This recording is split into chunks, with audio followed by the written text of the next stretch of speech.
दोस्तों, भारत में लगातार मुसलमानों को टारगेट किया जा रहा है। उनका धर्म, उनका नाम देखकर, उनके कपड़ों की पहचान करके उनको निशाना बनाया जा रहा है। कभी धार्मिक स्थल पर तो कभी खुद मुसलमान शख्स को शक के आधार पर निशाना बनाया जा रहा है। तो ऐसे में सवाल ये उठता है कि जिस तरीके से प्रधानमंत्री जी जो बाइडेन के सामने कहकर आए थे कि भारत में जो है किसी को भी धर्म के आधार पर टारगेट नहीं किया जाता है, हमारी सरकार जो है सब धर्म को साथ लेकर चलने वाली है, तो फिर ये तस्वीरें क्या है? ये कैसे हो रहा है दोस्तों कि कभी धार्मिक स्थलों को निशाना बनाया जा रहा है। अब तो इस्लाम धर्म, पूरे दुनिया में इस्लाम का जो सबसे मानने वाली चीज़ है, मानने वाला जगह है, वो है मक्का मदीना।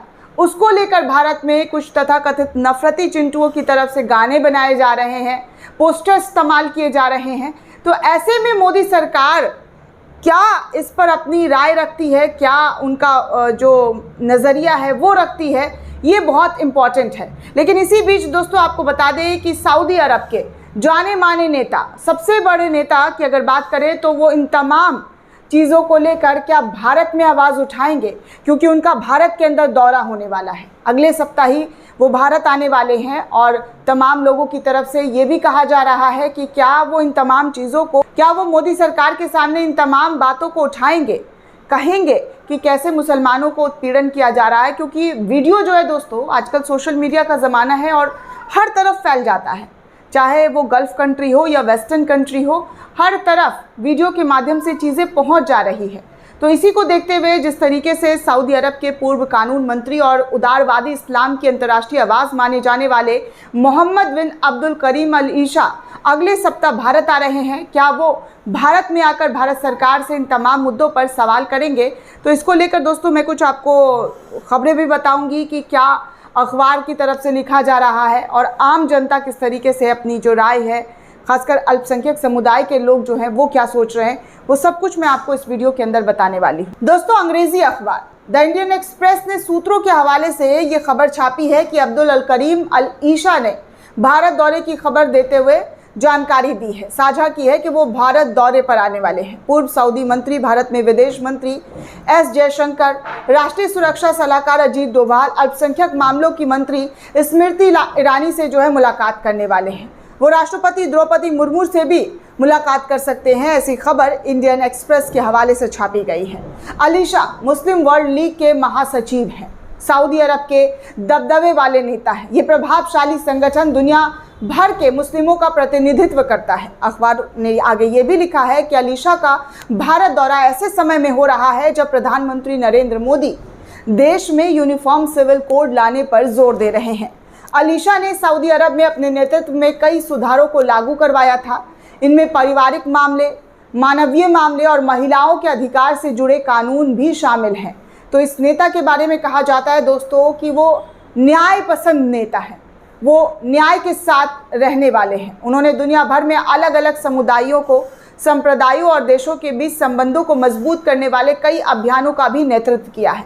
अखबार इंडियन एक्सप्रेस लिखता है कि अल ईशा 10 जुलाई को अजीत डोभाल से मुलाकात करेंगे और दिल्ली के खुसरू फाउंडेशन के निमंत्रण पर राजधानी में धर्मगुरु और अलग अलग समुदाय के नेताओं और विद्वानों को संबोधित भी करेंगे। इंडियन एक्सप्रेस की खबर के मुताबिक अगर बात की जाए दोस्तों, तो फाउंडेशन ने संयोजक हफीजुर रहमान ने बताया है कि अल ईशा दुनिया भर के मुसलमानों के बीच एक बड़ी व्यक्तित्व के तौर पर जाने जाते हैं। उनकी सारी दुनिया के मुसलमानों पर काफ़ी प्रभाव भी है। उनका नज़रिया उदारवादी है और वो सुधार समर्थक हैं। अंतर धार्मिक मुद्दों और युवाओं को दी जाने वाली सलाह और महिलाओं से जुड़े उनके विचारों को काफ़ी गंभीरता से लिया जाता है। अपने संबोधन में अल ईशा उदारवादी इस्लाम, अलग अलग सभ्यताओं के बीच संवाद को बढ़ावा देने के, अंतरधार्मिक संवाद, अहिंसा और धार्मिक बहुलता पर भी भारत में आकर बोल सकते हैं, अपने विचार रख सकते हैं। फाउंडेशन के चेयरमैन सिराजुद्दीन कुरैशी ने अखबार से कहा है कि अल ईशा जिस कार्यक्रम में बोलेंगे उनमें अरब देश के राजनीतिक, धार्मिक नेता और अलीगढ़ मुस्लिम यूनिवर्सिटी, जामिया मिलिया इस्लामिया और दूसरे अहम संस्थानों के प्रोफेसर और विद्वानों को भी बुलाया जाएगा। सूत्रों के मुताबिक अगर बात की जाए दोस्तों, तो अल ईशा शुक्रवार की नमाज के लिए जामा मस्जिद तक जाएंगे, वहीं पर नमाज अदा करेंगे। इसके साथ ही उनके अक्षरधाम मंदिर जाने की भी बात कही जा रही है।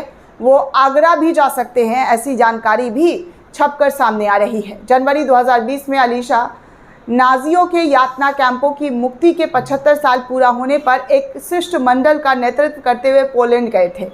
मार्च में मुस्लिम वर्ल्ड लीग के लंदन में आयोजित पहले यूरोपियन कॉन्फ्रेंस में यहूदी समुदाय को भी बुलाया गया था।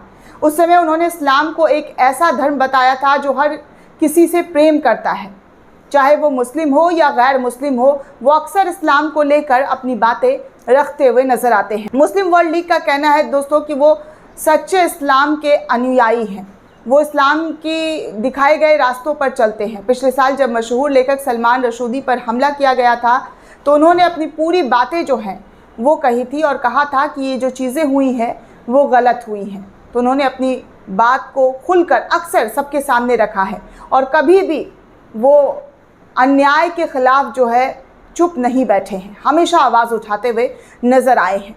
ऐसे में भारत में रह रहे मुसलमानों का ये सोचना है, ये कहना है कि क्या वो भारतीय मुसलमानों के हित की बात करेंगे, क्या वो भारत में रह रहे मुसलमानों पर जिस तरीके से अत्याचार हो रहा है, उनको टारगेट किया जा रहा है, निशाना बनाया जा रहा है, उस पर राष्ट्रपति से मुलाकात करके अपनी बात रखेंगे। तो ऐसे तमाम सवालात उठ रहे हैं और ख़ासकर यूसीसी यूनिफॉर्म सिविल कोड का जो मामला भारत में गरमाया हुआ है, तमाम विपक्षी दल हमलावर है और इस वक्त उनका आना किस बात को संकेत दे रहा है, ये अपने आप में एक बड़ी बात है। दोस्तों इस पूरे रिपोर्ट को लेकर आप क्या सोचते हैं, आपकी क्या प्रतिक्रिया, हमें कमेंट करके ज़रूर बताइएगा।